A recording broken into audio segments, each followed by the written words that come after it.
Samsung just announced the Galaxy S22, Galaxy S22 Plus, and Galaxy S22 Ultra, and we had the chance to check them out.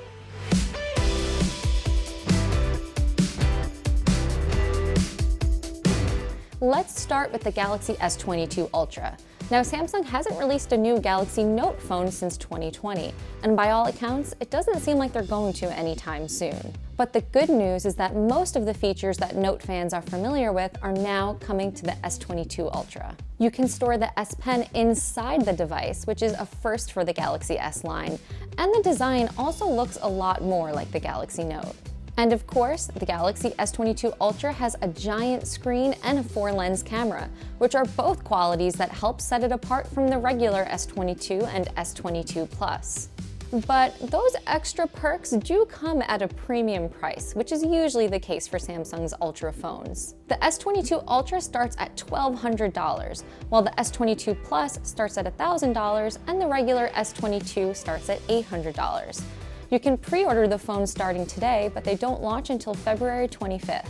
The first thing you'll notice about the S22 Ultra is its new look. It has a boxier shape and more angular edges that really make it look a lot more like the Galaxy Note 20 Ultra. This is a pretty significant shift for the Galaxy S series. Usually the Galaxy S phones have a softer, more rounded look, as you can see with the regular S22 and S22 Plus.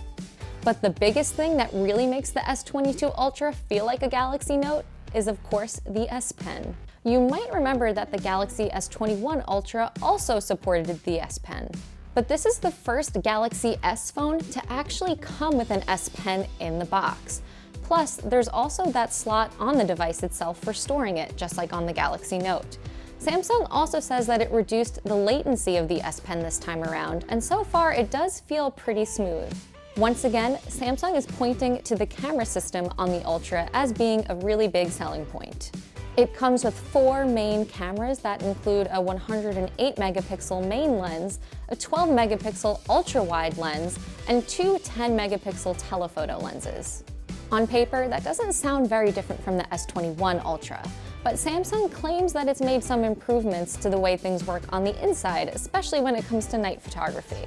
All of the new phones can improve brightness through a process known as pixel binning, which takes multiple pixels and combines them together to create one larger pixel. But the S22 generation is the first of Samsung's phones to take that pixel binning process and combine it with the detail and clarity from the phone's main camera sensor, which in this case for the Ultra is the 108 megapixel sensor. That should result in nighttime images that are brighter and sharper. The camera is getting upgrades in other areas too. It can frame up to 10 subjects in a shot automatically, which Samsung says is an increase compared to previous generations. The S22 Ultra definitely has the most sophisticated camera of Samsung's new phones, but the regular S22 and S22 Plus also have a lot to offer.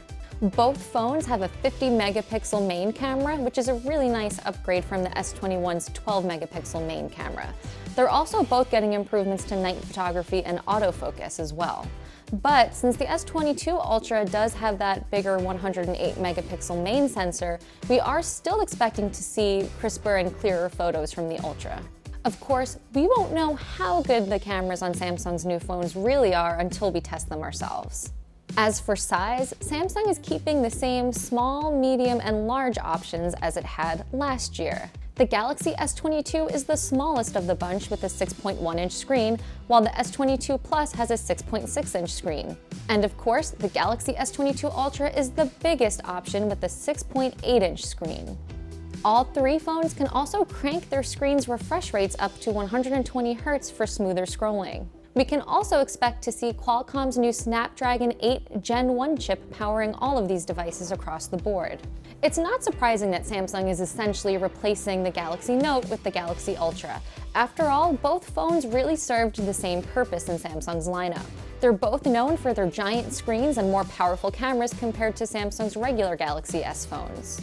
The one thing that was missing from the Ultra was the inclusion of the S Pen, and Samsung is clearly changing that this year with the S22 Ultra. The Galaxy S22 and S22 Plus also seem like good options for those that are upgrading from an older Samsung phone, like maybe a Galaxy S10 or earlier. I'm also really looking forward to seeing how the new 50-megapixel camera holds up to the Galaxy S21 FE's camera. Depending on the results, that could be the deciding factor between the regular S22 and the S21 FE, which Samsung just launched last month.